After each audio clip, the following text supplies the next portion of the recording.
নমস্কার বন্ধুরা, deep study চ্যানেলের পক্ষ থেকে আপনাদের সকলকে জানাই স্বাগতম। আজকে ত্রিপুরা ফরেস্ট গার্ডের জন্য ফ্লোরা এবং ফনা থেকে বাছাই করা মোস্ট ইম্পর্ট্যান্ট 30 কোয়েশ্চেন্স আপনাদের সামনে নিয়ে এসেছি। আশা করছি এই ভিডিওগুলোর কোয়েশ্চেনগুলো আপনাদের কাছে অত্যন্ত গুরুত্বপূর্ণ বলে মনে হবে এবং এই কোয়েশ্চেনগুলো আপনাদের এক্সাম প্রিপারেশনকে কিছুটা হলেও মজবুত করতে সক্ষম হবে। যাই হোক, শুরু করছি আজকের ক্লাস। প্রথম কোয়েশ্চেন দিয়ে যেখানে বলা হয়েছে একটি উদ্ভিদ প্রতিদিন কতক্ষণ ধরে সূর্যালোক পায় সেই সময়কালকে কি বলে।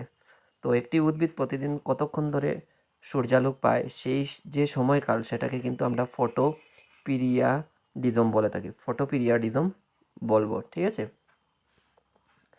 তারপর 2 নম্বর কোয়েশ্চেন, উদ্ভিদের অঙ্কুরোদ্গমনের জন্য আদর্শ উষ্ণতা কত। এটাও গুরুত্বপূর্ণ কোয়েশ্চেন, মনে রাখবেন। আমি পূর্বের ভিডিওতে দিয়েছিলাম, কোয়েশ্চেনটা ঘুরিয়ে দিয়েছিলাম। উদ্ভিদের অঙ্কুরোদ্গমনের জন্য আদর্শ উষ্ণতা হচ্ছে 20 ডিগ্রি সেলসিয়াস থেকে 27 ডিগ্রি সেলসিয়াসের মধ্যে, ঠিক আছে।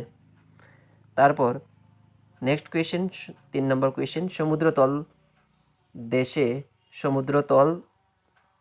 দেশে যতদূর পর্যন্ত সূর্যালোক পৌঁছায় তাকে কি বলে। সমুদ্রতল দেশে যতদূর পর্যন্ত সূর্যালোক পৌঁছায় তাকে আমরা ফটিক বলে থাকি। মনে রাখবেন, ফটিক কিন্তু বলা হয় সমুদ্রতল দেশে যতদূর পর্যন্ত সূর্যালোকটা পৌঁছায় তাকে আমরা ফটিক বলে থাকি। তারপর 4 নম্বর কোয়েশ্চেন, কয়েকটি মাইক্রোথার্মাস উদ্ভিদ হলো। মাইক্রোথার্মাস উদ্ভিদের মধ্যে রয়েছে পাইন, ওক ও রডোডেন্ড্রন, এগুলো মাইক্রোথার্মাস উদ্ভিদ। 5 নম্বর কোয়েশ্চেন, মাইক্রোথার্মাস উদ্ভিদ কোথায় দেখা যায়। তো মাইক্রোথার্মাস উদ্ভিদ কোন অঞ্চলের মধ্যে দেখতে পাওয়া যায়, সেটা হচ্ছে নাতিশীতোষ্ণ অঞ্চলের মধ্যে আমরা মাইক্রোথার্মাস উদ্ভিদ দেখতে পাই। তারপর 6 নম্বর কোয়েশ্চেন, সাবানা অঞ্চলের উদ্ভিদ কীরকম। তো সাবানা অঞ্চলের উদ্ভিদগুলো হচ্ছে অলোফাইট ধরনের, ঠিক আছে। অলোফাইট ধরনের হবে সাবানা অঞ্চলের উদ্ভিদ। তারপর 7 নম্বর কোয়েশ্চেন, যেখানে বলা হচ্ছে মেসোফাইট উদ্ভিদ কোনগুলো। মেসোফাইট উদ্ভিদগুলো হচ্ছে দেবদারু, আয়রনউড ও পাইন, এগুলো হচ্ছে মেসোফাইট জাতীয় উদ্ভিদ। তারপর 8 নম্বর কোয়েশ্চেন, কয়েকটি জেরোফাইট উদ্ভিদের নাম লিখো। এইগুলো ইম্পর্টেন্ট কোয়েশ্চেন, মনে রাখবেন। জেরোফাইট উদ্ভিদ হচ্ছে ল্যাস্ক, ফণিমনসা ও শতমূলী উদ্ভিদ হচ্ছে জেরোফাইট জাতীয় উদ্ভিদ। তারপর 9 নম্বর কোয়েশ্চেন, কোন উদ্ভিদের পাতা কাঁটাতে রূপান্তর হয়। তো কোন উদ্ভিদের পাতাগুলো কাঁটাতে রূপান্তরিত হতে দেখতে পাওয়া যায়, সেটা হচ্ছে ইউল্যাস্ক উদ্ভিদের পাতা কাঁটাতে রূপান্তরিত হতে দেখতে পাওয়া যায়।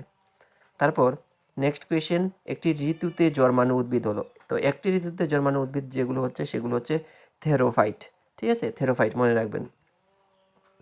11 নম্বর কোয়েশ্চেন, কত সালে ভারতে জীব বৈচিত্র্য আইন প্রণীত হয়। মোস্ট ইম্পর্টেন্ট, মনে রাখবেন।